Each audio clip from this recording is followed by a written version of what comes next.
안녕하십니까. 신용호의 문학 토론 11번째 시간입니다. 지난 시간에 이제 그 말씀을 드렸어요. 그렇죠? 고구려 건국연도가 기원전 37년으로 신라 우선주의에 밀려서 그러다 보니까 중국이 고구려현에서 고구려가 성장한 거기 때문에 중국 역사다라고 우기는데 그건 아니다. 그리고 이제 그게 아닌 증거들을 들어드렸어요. 삼국지나 한서에 있는 기록들을 들어드리면서 우리나라 학자들이 소급해야 된다.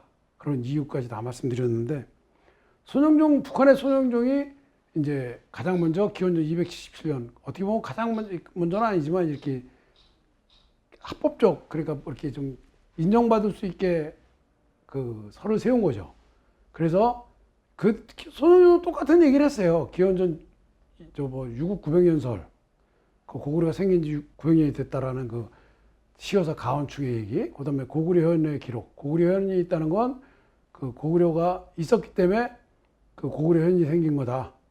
그런데 그 고구려현이라는 이게 뭐 이래 이렇게 해서 고구려현이 있었다는 그런 거보다는 그런 좀 약간의 추상적인 얘기랑, 그 다음에 상부사기 사련의 고구려는 진, 그리고 한, 동북모토에 끼 있었다라는, 그러면 그 땡겨줘야 되는 거 아니냐. 광개토당의 추망의 10세손이라는 광개토당 능비에 기록되어 있는데 이게 5세손이 삭감된 거 아니냐. 12세손인데 왜 17세손이냐. 그러니까 그 상부사기에 12세손으로 되어 있다. 그러니까 17세손이니까 광개토대왕이 그때 당시에 적은 거니까 이거는 10세손이 맞는 거다. 광개토대왕의 추망의 10세손이 맞는 거다. 그렇다면 상부사기에 12세손으로 되어 있으니까 5세손이 딱 사라졌다. 그 5세손이 사라진 게 바로 이제 광개토대왕 능비에 유류왕이 세자로 대주류왕이 왕업을 계승 발전했다고 기록되어 있는데, 삼국사기에는 유류왕과 대주류왕이 없다. 근데 북소와 유소의 주몽의 아들, 손자, 증손자로 시려해 열을 막내가 나오고 차례로 왕위를 이어받았던 기록들이 있는데, 그럼 이거 어떻게 된 거냐? 그래서 이런 거는 모르면 몰라도, 예를 들면 유류왕조의 유류왕을 이렇게 비슷한 왕들을 섞어서 치적은 쓰되 연도는 삭감하는 거다. 예를 들어 유류왕이 30년, 유류왕이 30년을 했으면 이 둘을 그냥 합해서 30년으로 쓰고, 그리고 치적만 뭐 예를 들어서 어디를 점령하고 무슨 제도를 만들고 이거는 썼는데 연도는 삭감한 거다. 그다음에 대무신왕년은 대주류왕하고 또 압축한 거다. 열울의 경우도 유류왕에 포함했을 거다. 그리고 모범왕의 이름을 딴 해루, 아까 해루가 있었다 그러잖아요. 그렇죠? 해루에 의해서 에루왕이 그 모범왕에 포함됐을 거다. 근데 한 사람은 영 찾을 수가 없다. 이 네 사람을 찾았는데. 그래서 이 사람들을 그 찾은 걸 근거로 해서 그 5세손이 삭감됐으므로 5세손, 그 제연도 추정의 그 왕이 동생으로 가고 막 이런 거를 다 합해서 5세손으로 보니까 왕이 10명이더라. 그 10명, 기록된 10명의 제연수를 합해보니까 267년이다. 그렇다면 삭감되는 왕 5세손도 아마 267년 정도에 가깝지 않았겠느냐. 그러면 267년 플러스 37년은 314년인데, 고구려가 진한 모퉁이에 있다고 했고, 고구려 건국은 한결같이 고소에 갑신년으로 되어 있었으니까 진나라와 국경을 마주하려면 진나라 건국이 기원전 221년 전에 갑신년인 277년이나 337년이어야 되는데, 337년은 900년의 존립기간에 너무 멀고 277년이 존립기간이 945년이니까 아마 맞다. 그래서 고구려 건국연도는 277년이다 라고 발표를 하고 나서 북한은 그 학설을 지금 공식적으로 인정해서 고구려 건국연도는 기원전 277년으로 통일하고 있습니다. 이게 1990년에 손영종이 이 논문을 발표한 거거든요. 그런데 이 모순이 큰 거예요. 모순이 하나 있는 거예요. 모순이. 뭐냐?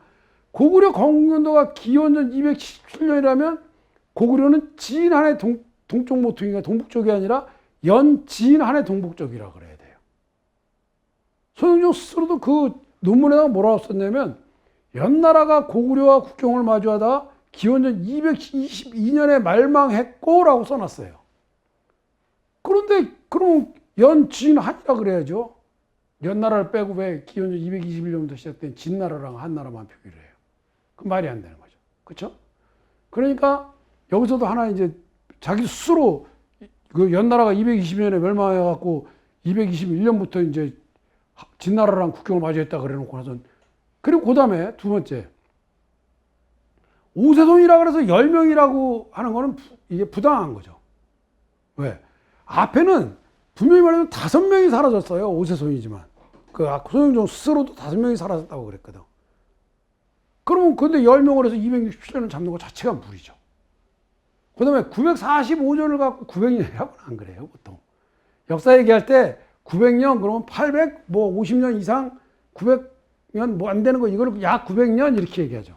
945년이라면 거의 뭐 1000년이 됐다든가, 뭐 1000년 고도라든가, 뭐 이런 식으로 얘기하잖아요. 그러니까 이것도 부당한 거예요. 그래서 고구려 공군들을 소영종이 묘나 그 부당한 거를 따지고 있을 게 아니라 그래서 바로잡기 위해서 따져보면 소영종이 묘나 이름이 복수로 기록된 왕이 역사 삭감 방법으로 이용됐다고 했잖아요. 그러니까 찾지 못한 5명 중 찾지 못한 하나를 한번 찾아보는 거예요. 삼국사기 잘 보다 보면 소영종이 대개 이렇게 2명 이름을 2개로 한 걸로 잡았거든요. 그런데 태조대왕을 국조왕 혹은 태조대왕이라고 부른다고 그래요. 그리고 이름도 궁 혹은 어수라고 그런다고 그랬어요. 그 이육대 태조대왕을 분석해 보면 후한서에 안제 건강 원년 121년이에요. 고구려왕 궁이 죽고 아들 수성이 즉위했다. 이때 현도 태수는 전쟁을 일으키자고 했으나 진충의 반대로 무산됐다 그랬어요. 그러면 이게 근적국의 왕이 죽었다고 전쟁을 해요? 그건 아니죠. 그 왕이 죽는데 뭔가 혼란한 무엇이 있으니까 전쟁을 해서 지금 접수합시다. 이런 거라고 생각이 안 드세요? 그 다음에 해동고기에는 뭐라고 되어 있냐면 국조왕 고궁이 100살, 즉위 94년인 146년에 친동생 수성에게 왕위를 물려줬다고 되어 있어요. 그리고 7살에 즉위했다 그랬어요. 그리고 해씨의 어머니가 수렴청정을 했다. 이 현실적으로 이게 가능하다고 생각하십니까? 국조왕 궁은 121년에 죽고 태조대왕 어수어가 즉위했다가 140년에 최대왕 수성에게 양해한 것으로 추정할 수 있는 일이죠. 왜? 국조왕 고궁이 100살에 즉위 94년, 7살에 즉위해서 146년에 친동생 수성에게 왕위를 물려줬다는 것 자체가 이게 100살까지 왕을 했다. 94년 동안. 이거 자체가 좀 그렇잖아요. 그런데 앞에 안제 건강 원년 101년에 고구려왕 궁이 죽었다 그랬거든. 그러니까 이때 고구려왕 궁이 하나 죽긴 죽은 거예요. 왜? 전쟁을 자를 정도였으니까. 그러니까 국조왕이랑 태종대왕이 복합이 되어 있던 건데 국조왕 궁이 121년에 죽고 태조대왕 어수가 즉위를 하고 그리고 146년에는 차대왕한테 양위를 한 거죠. 이게 순리죠. 그렇죠? 그런데 전쟁까지 얘기할 정도면 국조왕의 죽음이 자연스러운 것이 아니라 궁이 죽었을 때 뭔가 있었다는 거예요.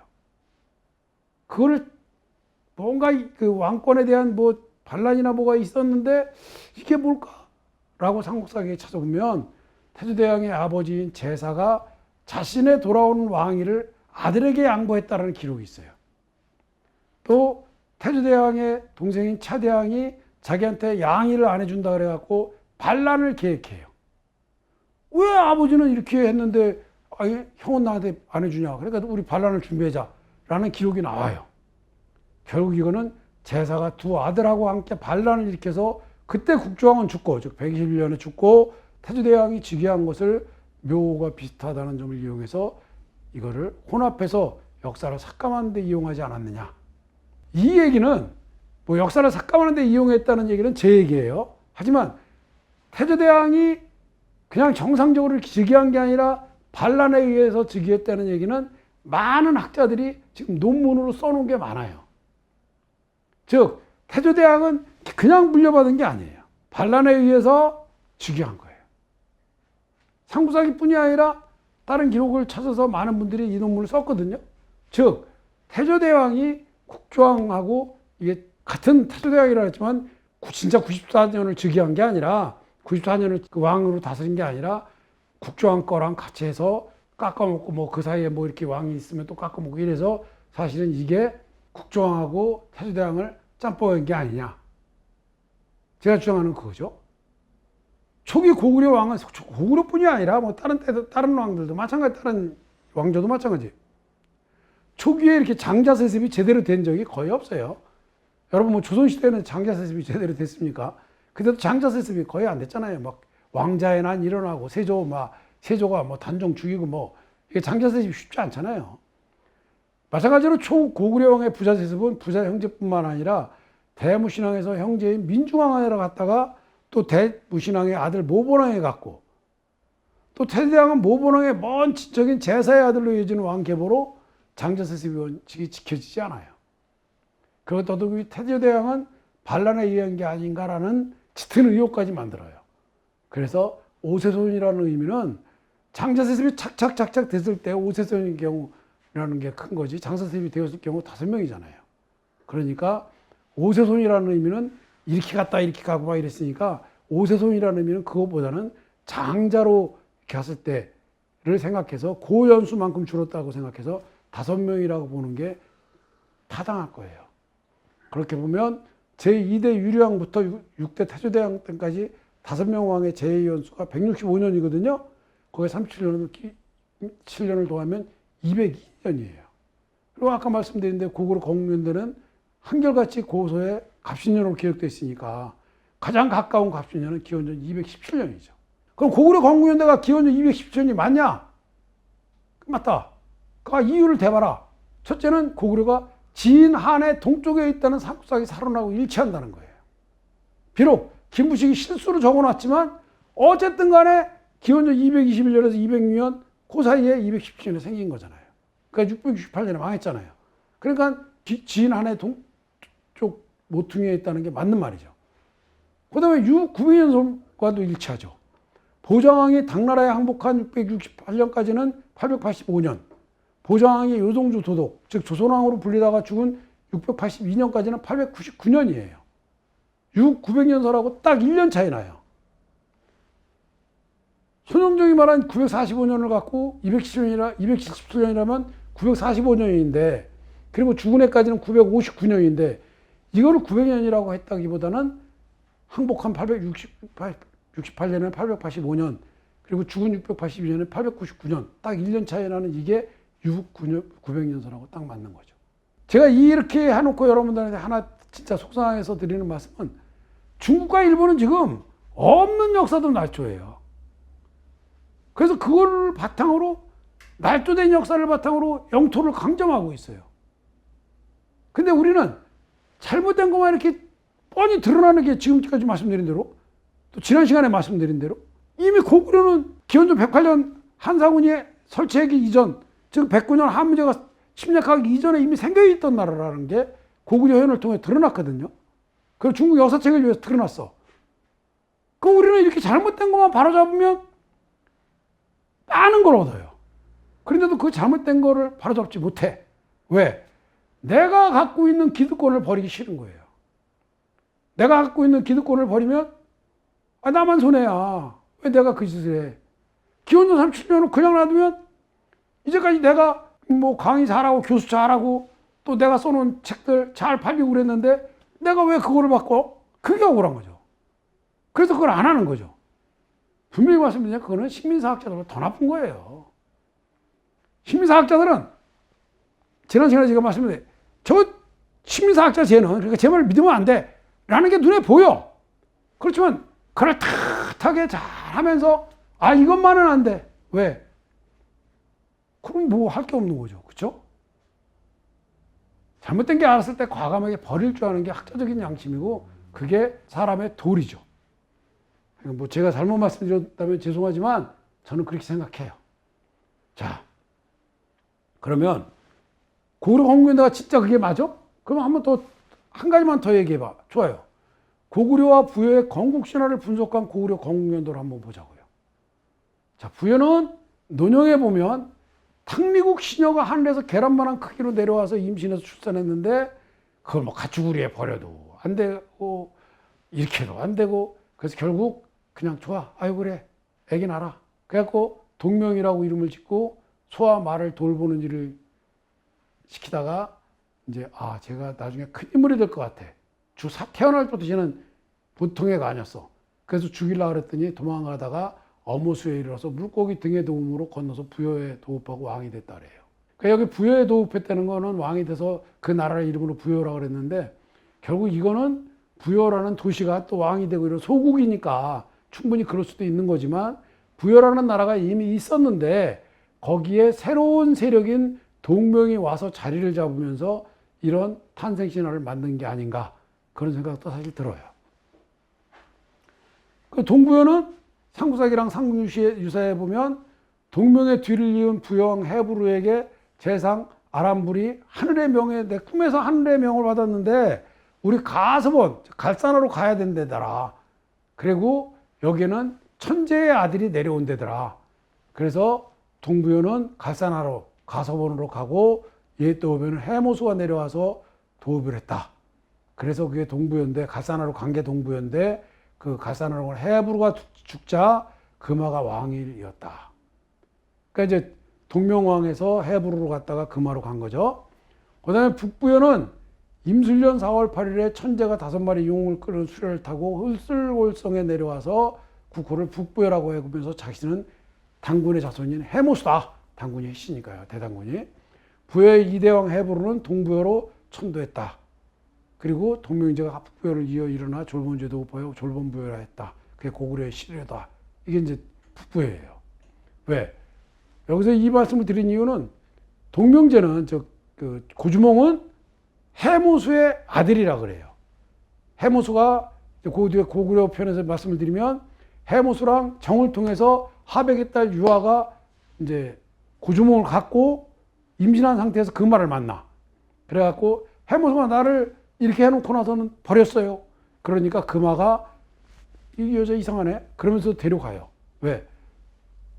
금화도 자기가 자기 할아버지가 그 세운 나라의 헤브루가 나 여기 와 나라 세울 거니까 절로 가. 그래갖고 자기 아버지가 그 동부여로 천도한 걸 알잖아요. 그러니까 금화가 유아를 돌봐주니까 유아가 햇볕에서 여자를 비추었는데 알을 낳아. 그래서 알을 돼주 그래. 너도 안 먹고 말도 안 밟고 길에다 버려도 동물들이 안 밟고 그래서 아유 그래 도로 줘라. 그래서 잘 품어서 애를 낳았더니 걔가 활을 잘 쏘는 아이를 낳았는데 걔가 바로 고주몽이라 그래요. 그래서 고주몽한테 말 기르는 일을 시키다가 저게 큰일이 되지 큰애가 되지 큰애가 되지라고 생각을 하는데 그 금화의 큰아들 대소가 아버님 쟤 안 죽이면 우리 큰일 납니다. 나중에 문제가 생깁니다. 그래서 죽이려고 그랬더니 도망을 가다가 엄사수에 이르러서 물고기 도움으로 강을 건너서 결국 갑신년 기원전 37년 혹은 기원전 217년이죠. 고구려를 건국했다 그래요.